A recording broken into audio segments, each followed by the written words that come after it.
emin adımlarla geleceğe doğru büyük bir başarıyla yürüyoruz. Değerli arkadaşlar, değerli dava arkadaşlarım, Türkiye'de AK Parti her zaman çevrenin, garip gurebanın, ötekileştirilmiş, mağdur edilmiş kesimlerin sesi olmuştur. Türkiye'de çevrenin oyunu alarak bütün taleplerini merkeze taşıyan bir partinin, siyasi hareketin adıdır AK Parti.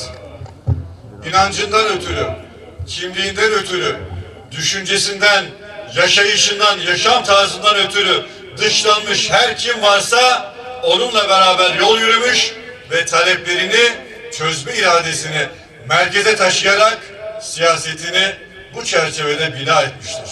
Değerli kardeşlerim, AK Parti sadece bir kesimin, bir bölgenin partisi değildir. Sadece kendi yakın çevresinin, belli bir zümrenin partisi değildir.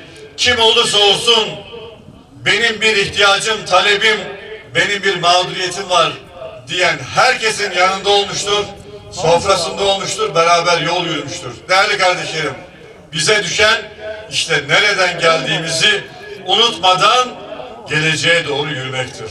Sofrasında beraber çorbasına kaşık salladığımız, aynı sofrada yerde oturduğumuz, Türküyle, Kürdüyle, Arabıyla, zenginiyle, fakiriyle, başı açığı, başörtülüsüyle,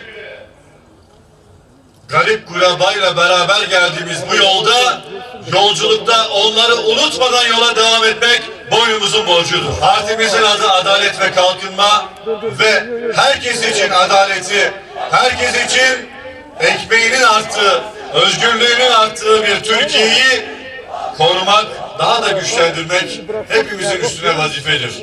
Bu çerçevede partimizin bu anlamdaki politikalarına sahip çıkacak olan teşkilatın mensuplarıdır.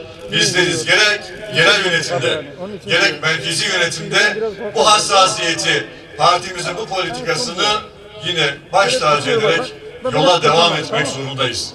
Değerli kardeşlerim, nereden geldiğimizi unutmadan, nereye gideceğimizi de her zaman hatırlayarak büyük ve güçlü Türkiye yolculuğunda emin adımlarla yola devam etmemiz lazım.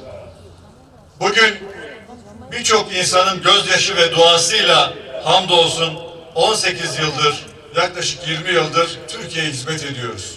İşte burada bu gençlerin, kadınların, dili dualı büyüklerimizin duasını her zaman unutmadan onlara layık olarak yola devam etmemiz lazım. AK Parti herkesin partisidir. Toplumun her kesiminin partisidir. Kapımızı daha da açarak bu yolculuğu daha da güçlendireceğiz. Değerli arkadaşlar, büyük ve güçlü hikayeler, büyük ve güçlü liderlerle yazılır. Bugün Azerbaycan'daki kardeşimiz özgüvenle geleceğe bakabiliyorsa büyük ve güçlü Türkiye sayesindedir. Bugün dünyanın neresinde olursa olsun bir mazlum, hamdolsun ki akşam yıldızı gördüğünde yanında da bir hilal var, ay yıldızı bayrak var, büyük Türkiye var diyorsa bu hamdolsun Recep Tayyip Erdoğan'ın büyük hikayesiyledir. Sizlerin büyük desteğiyledir, sizlerin doğasıyladır ve bu yolculuk büyük bir hikayeyle yoluna devam edecektir. Değerli kardeşlerim, biz kuru bir particilik davası içerisinde değiliz. Biz bir medeniyet mefkuresiyle akşam evine gittiğinde, çocuğu kapısını açtığında o kapıya özgüvenle girecek bütün evlerin, akşam yastığını, başını yastığına koyduğunda sabah daha güçlü, daha özgür, daha büyük bir Türkiye'ye uyanacağım. Çünkü AK Parti başımızda, Recep Tayyip Erdoğan başımızda diye herkesin inanacağı, daha fazla inanacağı çalışmaları sürdürmemiz lazım. Aksi takdirde adaleti unutursak değerli kardeşlerim, milletin bu konudaki desteğinde çok büyük eksiklik olabilir. Kızım Fatıma bile olsa adaletten ayrılmam diyen bir anlayışın mensupları olarak her alanda, her zaman adaleti, hukukun üstünlüğünü en başta bir şiar olarak taşımamız lazım. Değerli kardeşlerim, Türkiye'de her alanda çok büyük zaferler, çok büyük başarılar elde ettik. Ve bugün hamdolsun daha da büyük hikayeler yazmaya devam ediyoruz. Bunları yaparken birliğimizi, beraberliğimizi bozmak isteyenlere fırsat vermedik. Teröre göz açtırmadık. Bizi birbirimize düşürmek isteyenlere asla fırsat vermedik. Fırat'ın çocuklarını kurtlara yem etmeyeceğiz dedik.